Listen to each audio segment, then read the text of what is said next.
Hey there!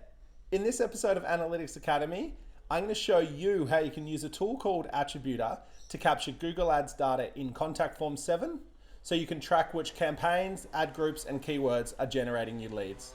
Let's jump in!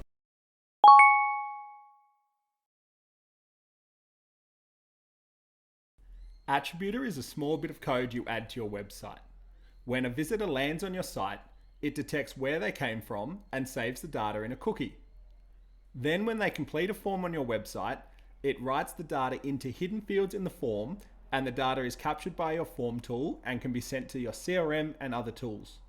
Finally, you can use this data to run reports that show things like how many leads you got from your Google Ads, how many customers you got from each of your Google Ads campaigns, or how much revenue you got from each keyword you're bidding on. Now that you understand how it works, let's see how easy it is to set up. When you sign up for a free trial, you'll get given a bit of code to add to your website. Depending on what theme you are using, you should just be able to copy it, go to the settings section, and paste it in. You can also use plugins like Add Header and Footer Code to add the code in, or add it via Google Tag Manager. Now go to the form you want Attributor to work with and add 6 hidden fields to the bottom of the form by copying and pasting the shortcodes that Attributor gives you. That's it, you're done.